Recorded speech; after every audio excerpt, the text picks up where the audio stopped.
2015 Jeep Grand Cherokee with a 3.6.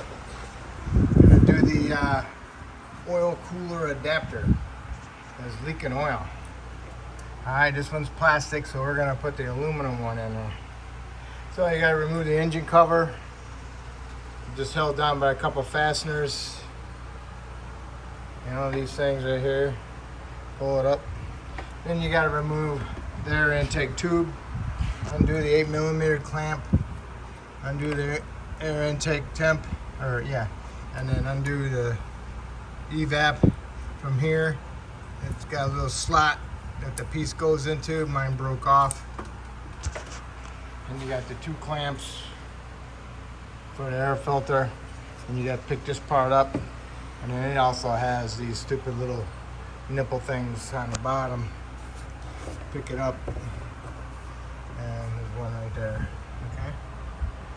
So I get this up out of the way. Big monstrosity. Alright. So, here's what we're replacing that thing. So what I want to do is I want to take the throttle body off, just to get the throttle body out of the way, because there's some bolts back in there.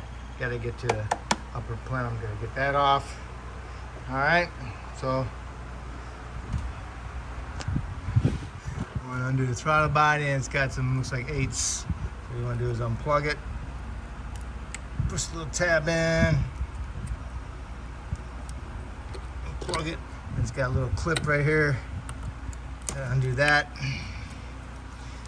So we got to remove these 4/8 and remove the throttle body, and then undo this from the intake, upper intake.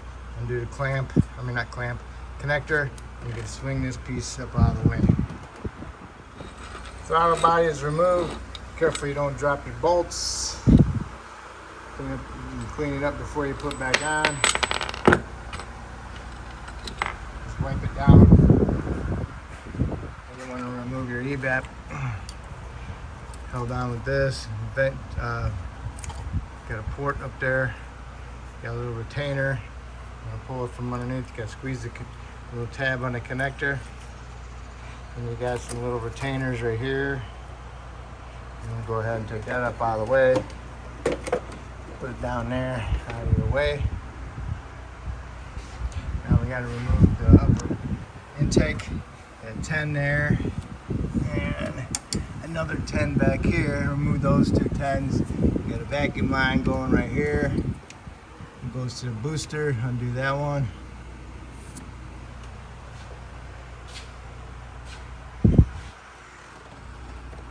Got another one right here, a little clip holding it onto the plastic of the intake. Lift that up. And you got a bolt there, and a bolt there, and a bolt here, down in there, bolt there. I'm pretty sure there's a bolt there and a bolt there. I don't know. And no bolt in here. So I'll let you know what bolts we got. Alright. We got 1, 2, 3, 4 bolts. Need a short one for that one. 1, 2, 3 for those, okay? Back here, you have 2 nuts on 2 studs. There was a stud right here, but I took it out. And that stud went through this bracket.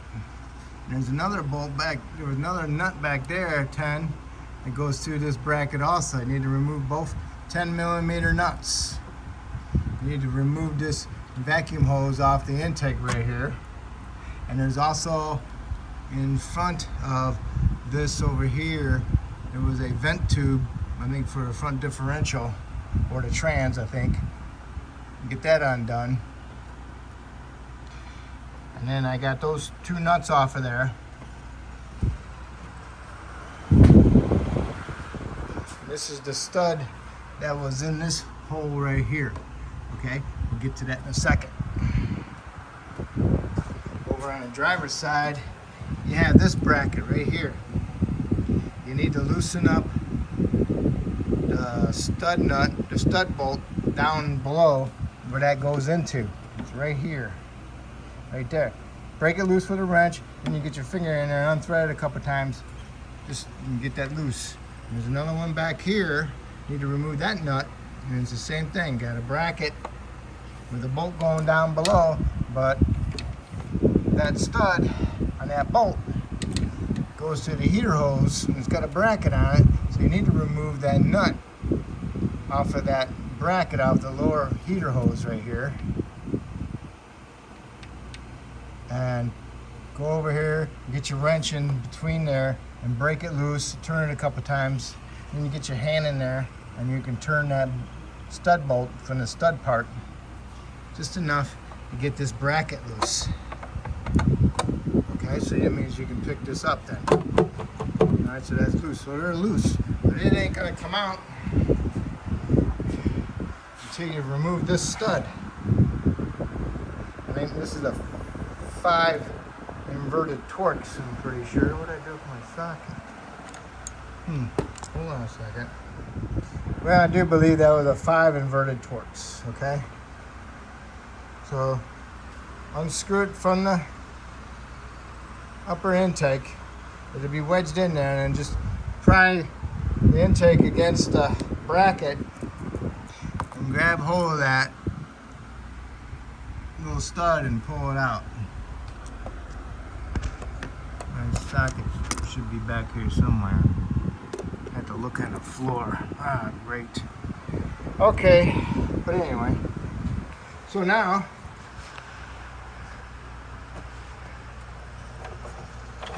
it's loose. Alright, now I can finish taking off my map bar or whatever it is back here. The harness goes right here. Gotta undo that. And I think there's another vacuum tube in the back here that goes on the sides for the PCVs. Okay? Okay, here it is. Right there, unplug that one. Goes in the back of the intake. Right there. You just wiggle this up a little bit and it loosens up. And here's that one back stud. Nice, huh? So you got this little insulator. Put that up there so you don't forget about it. It went over here. So now's a good time to replace your spark plugs. I'll have to go get my parts and I'll have to replace them. Alright, so next you want to remove the lower intake. Alright, but first you have to remove the injector rail. Okay, so what you need to do is put some rags inside your ports, close it off, and you need to blow this out. Get all that dirt out of there. And then when you close up the ports, you don't get no dirt falling in there. Okay? Blow it out, and then I'll get some brake clean, blow it out. That'll help loosen it up.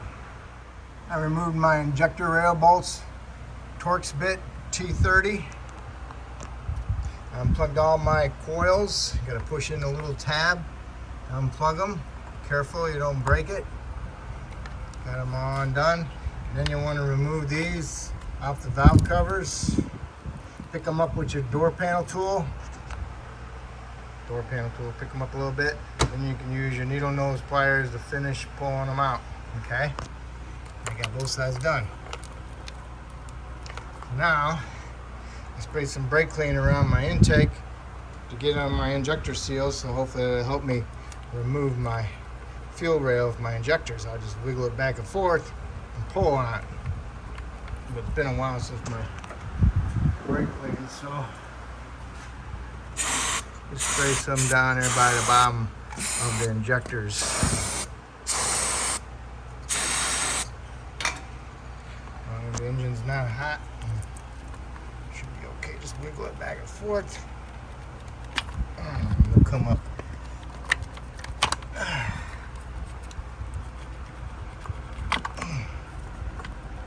Okay.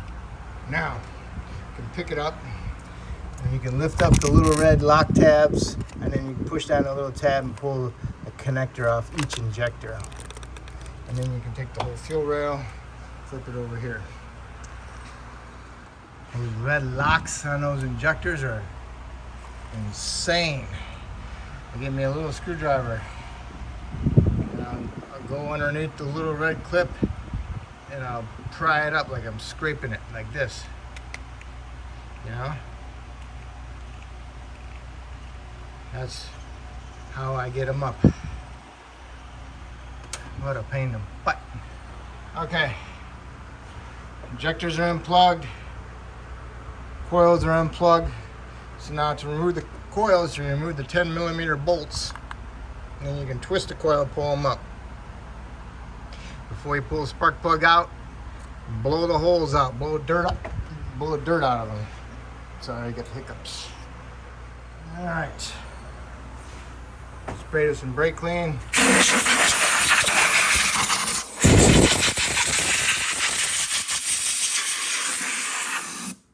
Now I remove all these 8mm bolts, and I can remove the lower intake plumb. Got all your bolts loose, and you got a wire harness retainer right here in the back. I get that off. Okay, I just love retainers. You can go ahead and remove it.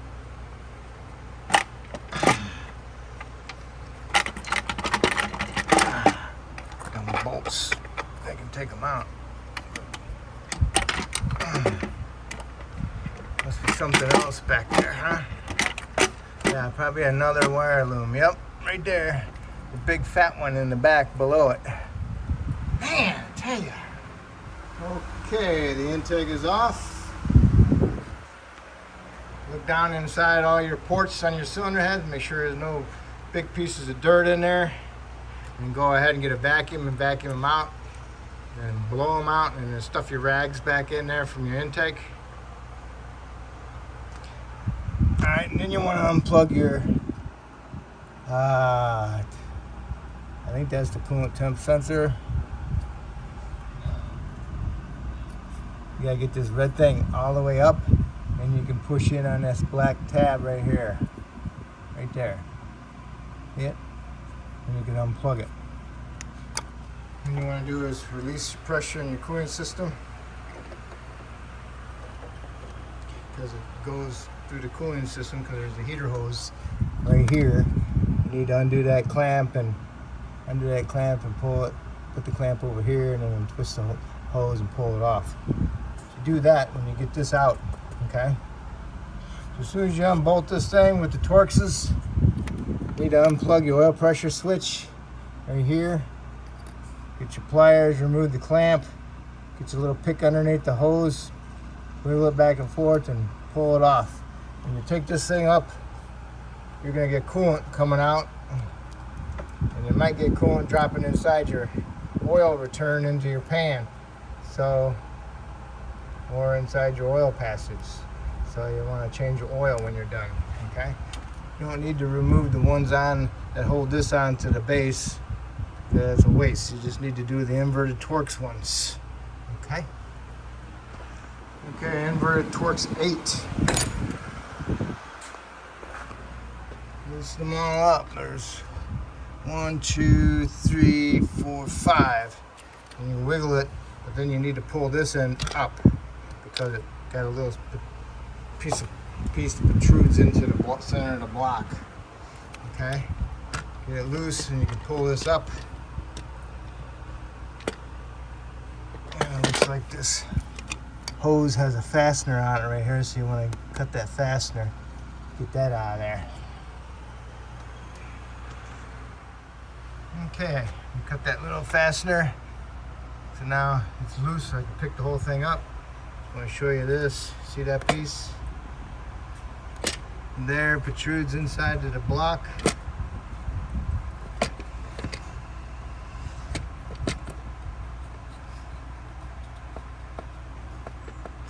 I don't know where the O-ring is. It's got a very small O-ring on it. Very small O-ring. It doesn't even act like an O-ring. Alright, so now I unplug my oil pressure switch. There's my clamp, remove the clamp, and then I can twist the hose and then pull it off. And then I can remove this whole piece.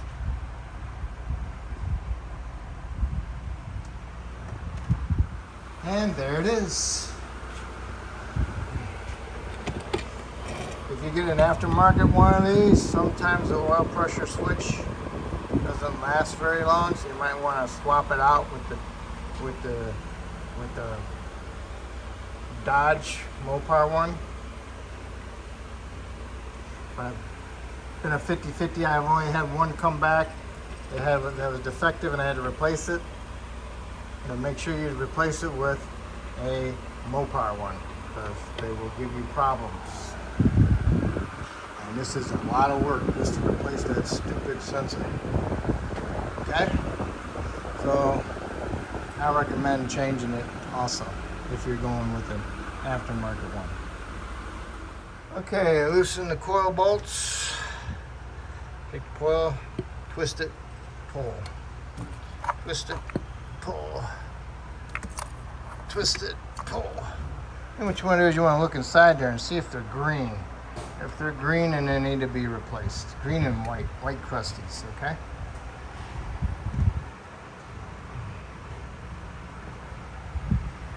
Next you need to do is blow out your spark plug holes. Blow out the dirt that might be in there. These are okay. Remove your spark plugs. Got all your spark plugs out, check them out. Let's see how good they're firing. Looking like that, that's a good firing spark plug.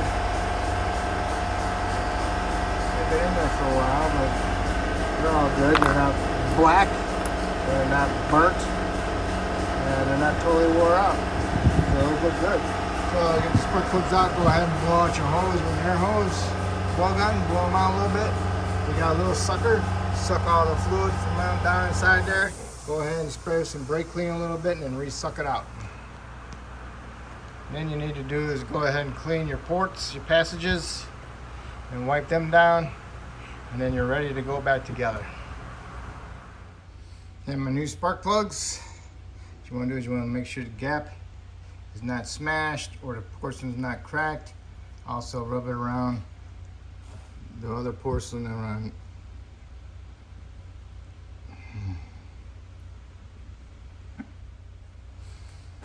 Okay, I have my new spark plugs. Inspect your porcelains, make sure they're not cracked or anything or loose, and make sure the gap is a decent gap, is not smashed. And then also rub it around your fingers. Look at the porcelain on your fingers.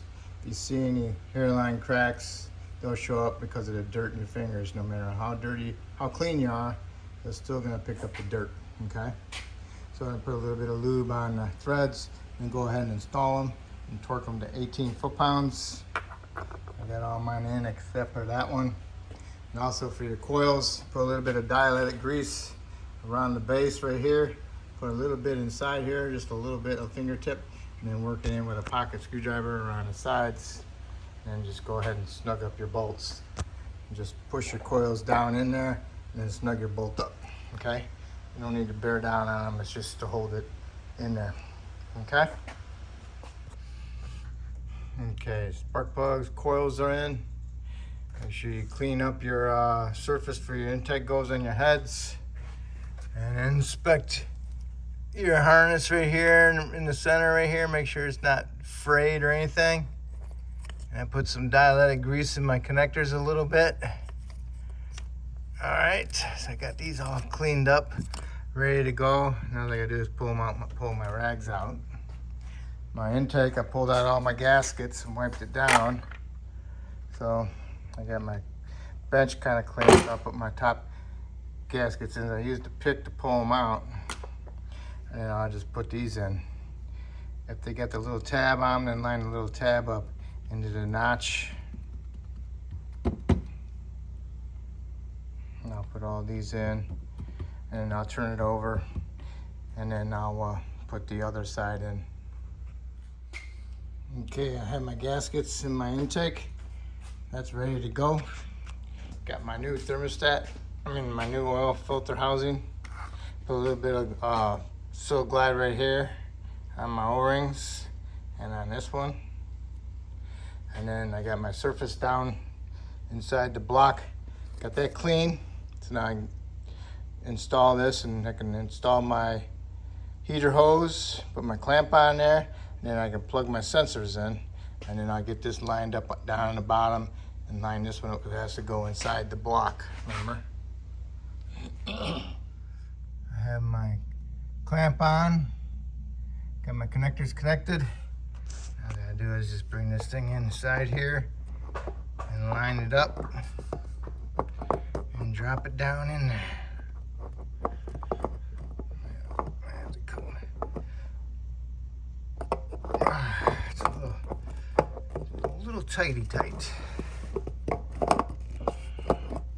There you go. Line it up. Push it down. Okay, now get your bolts and get them started. And you remember what Torx bit that was, right?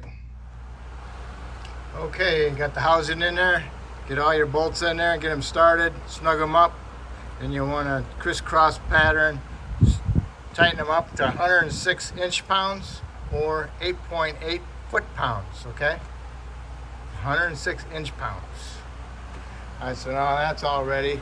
So now we can pull out our rags and double wipe our surface off, blow out our passages again, and then we can put our intake in there.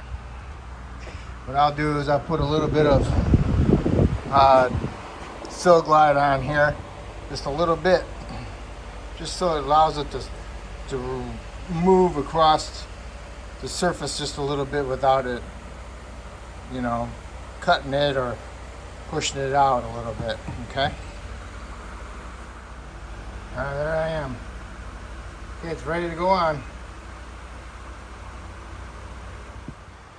Okay, you got all those snugged up, and then you need to torque those to 89 inch-pounds. 89 inch-pounds or 7.4 foot-pounds. Okay, so now that you got those torqued, next thing you need to do is get your fuel injector rail in there, clean out your little passages, wipe them out with a little rag, clean off your injectors a little bit with a brake clean rag, put a little bit of Sil Glide on them, on the O-rings, put a little bit in the holes. I use a brush, and then go ahead and put the fuel rail in there. Oh yeah, did you figure out what size those inverted Torx was for the oil filter adapter? 8, size 8. Okay. And now you need to put the fuel rail bolts in, and those are Torx, and those are a T30. And just snug them up, and then you want to torque them to like 79 inch-pounds, same as the intake. All right, so now you got those in there. Now we can go ahead and plug in our fuel injectors and our ignition coils. Okay, have all your injectors plugged in. I do not push the red clips back down. I just plug them in. I try to be careful I don't push the locks back on. So after you got the injectors plugged in and the coils plugged in, put your little retainers in. Give the wires just a little pull on each of the injectors and the coils, because you want to make sure that they are locked in place with the clip. You should hear them click as soon as you plug them in, okay? Alright, so don't forget your little insulator. And next we got is the upper plenum. Don't forget about the hose in the back. Put a little bit of lube on it. And then we'll have to take that intake and push it in there like that. When you're removing the intake, if you could pull those bolts up, pull them up, that way they're not hanging down. But I know it's kind of hard. That's probably the reason why I had such a hard time getting this off, because the bolts were hanging down into the lower intake. So I'll turn this over when I clean it, and I'll push those bolts up in there a little bit. Careful not to pop them out, because they will come out. All right. Okay, surface is cleaned. Push the bolts down in there with a pick till they stopped. So hopefully they won't drop out. I got a little bit of Sil Glide on there. So, oh yeah, don't forget about my hose there. Put some on that too. Okay, I set my intake down there, hooked up my big breather tube in the back. Now all I gotta do is get me a light and watch that bracket over here. Remember, I only got one stud in there. I'm just gonna leave the one stud. And then when I get it dropped down, I get my extension with my 8mm on it, and I'll snug them up. Okay, when you place the intake in there, make sure you get this back one lined up. See it? Right there. See it sticking through the bracket? Make sure that's through the bracket. And then make sure that these are through the bracket also, both of them. And then stick the nuts on them so they don't fall off and mess you up. You don't have to tighten them up yet.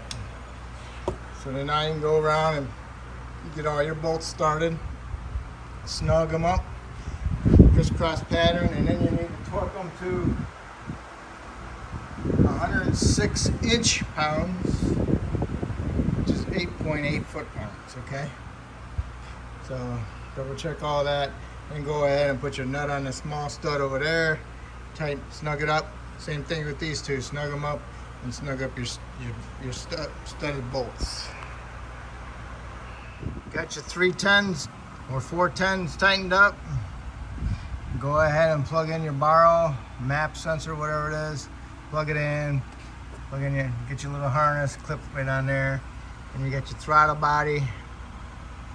Put a little bit of cleaner on, wipe it off, and then put a little dialytic grease or Silk Glide on it. And you put your connectors on it. And we're getting closer. Yeah, I'm gonna hook this up too, so I do that when the throttle body's on it, because it goes over here on that top. Remember, there's a vacuum line over here too, right there. Okay, throttle body's on, connector connected, little retainer, get the hose. Remember, the hose went underneath that, inside there for the evap. Plug that in, put the retainers on, the hoses. Torque the throttle body to 70 inch-pounds. We're pretty much almost there, so all I gotta do now is put the upper air cleaner tube on with the air filter. And we got our intake air temp and a breather over there, and then an engine cover. And then we'll change the oil just to be on the safe side and start over, because we got a new filter. Okay, we're putting these on, the clips underneath there goes in like this, okay? And then this goes like that also, because there's one of these down below that got to get clipped in. This sits on top, plug that in, air intake temp, tighten your clamp up. And then I would change the oil. Just a rule of thumb: you lose a socket, nut, or bolt, search for it. If you know it didn't go into the engine, then you can look for it later. But if you know it could have went inside the engine, then you better go and find it. All right? It's a rule of thumb that will save you someday, okay? Same thing with changing your oil. It's cheap. You know, if there's a chance coolant got on your engine oil or some dirt, change it. It's cheaper than putting a motor in it, okay? All right. Okay, drain oil, put fresh oil in it. Start it up, double check the level of the oil, top it off as needed. Start it up, let it run. Double check your coolant level. Let it cool down and double check it again. And top it off as needed. Make sure you have heat. We didn't lose that much coolant. I probably sucked out maybe a half a quart that sat on top of the valley, but should be okay. So just double check all your fluids when you're done. Don't to get your engine cover. And that will complete it for this model. And hopefully I helped you out with this. And hopefully you can help me out by subscribing to me. I appreciate it, and I thank you.